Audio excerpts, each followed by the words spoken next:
April నెలలో జర్నలిస్టుల accreditation చేయడం కోసం ప్రభుత్వం అక్రిడేషన్ కమిటీ ఏర్పాటు కోసం నోటిఫికేషన్ జారీ చేసింది. జిల్లా కలెక్టరు డిపిఆర్ఓ కలిసి అక్రిడేషన్ కమిటీ సభ్యులను ఎంపిక చేయడం జరిగింది. అక్రిడేషన్ కమిటీ సభ్యులు ఉండడానికి సంఘాల నుండి కొంతమంది దరఖాస్తులు చేసుకున్నారు. అయితే ఆ దరఖాస్తును పరిశీలించి అక్రిడేషన్ కమిటీ సభ్యులను ఎంపిక చేయడం జరిగింది.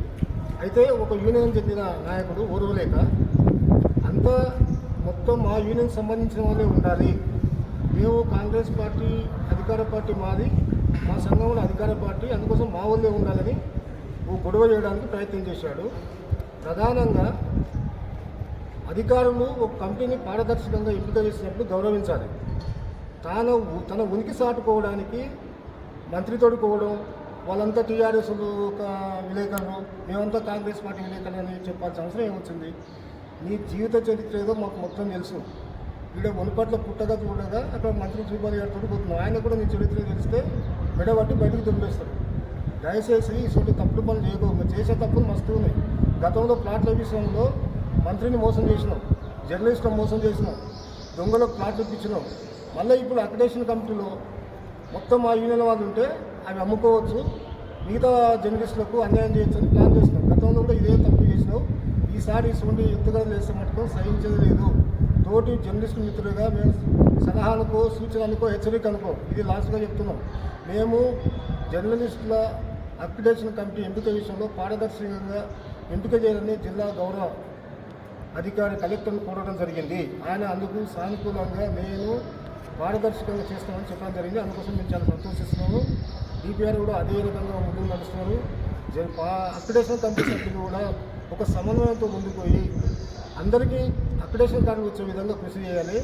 ఇంకోటి ఏంటంటే ప్రధానంగా 95% జర్నలిస్టులు బిలో పవర్టీ చెందే వాళ్ళు ఉన్నారు, దారిద్ర్య రేఖకు దిగునున్న వాళ్ళు ఉన్నారు.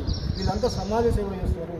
కేవలం ప్రభుత్వం ఇచ్చేది ఒక అక్రిడేషన్ కార్డు, ఆ కార్డు కేవలం బస్సును వాడుకోవడానికి పనికి వస్తుంది. దాన్ని కూడా అడ్డుపడడం ఇంత నీచమైన చర్యను సోదర జర్నలిస్టు మిత్రులు అర్థం చేసుకోవాలి. ఎప్పుడైతే తన ఉనికి కోల్పోతాడో, ఉనికి కోల్పోయే ముందు జర్నలిస్టులకు అందరూ ఫోన్ చేసి మనకు కలెక్టర్ ఒకటైండు, డిపిఆర్ ఒకటైండు, ఎమ్మెల్యే ఒకటైండు, వీళ్ళందరూ ఒకటే మనకు అప్లికేషన్ రాకుండా చేసిండు, అప్లికేషన్ కమిటీ మనం లేకుండా చేసినట్టు. అప్లికేషన్ కమిటీలో 3 కమిటీలకు సంబంధించి 3 సంఘాలకు సంబంధించిన సభ్యులు ఉన్నారు.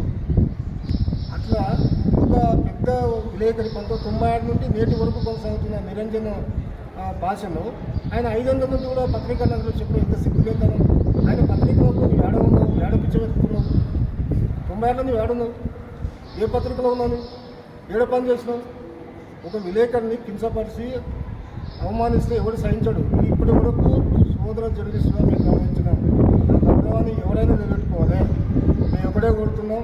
ఇంకొకసారి తప్పుడు కంప్లైంట్ చేసి మంత్రులకు నీవు కాంగ్రెస్ పార్టీ అయితే, నీ సంఘం కాంగ్రెస్ పార్టీ అయితే ప్రకటించు, పేపర్ ప్రోగ్రాం పఠించు, మంత్రితోడు పోయి అదంతా వాళ్ళు మేమంతగా నీ మొన్నటి వరకు ఏడుందో ఓ మంత్రిని మోసం చేసి పెట్టుకోవచ్చు. ఇన్ని రకాలు చేస్తాం. నేను వ్యక్తిగతంగా మేము ఎప్పుడు దూషించము, జర్నలిస్టులను వ్యక్తిగతంగా దూషించము. నీ వ్యక్తిగతంగా ఏం పని చేసాం మేము మాట్లాడము. కానీ పత్రిక విషయంలో, జర్నలిస్టుల విషయంలో, సంఘాల విషయంలో అడ్రస్ ఇవ్వడం కబడతారు, వదిలిపెట్టరు.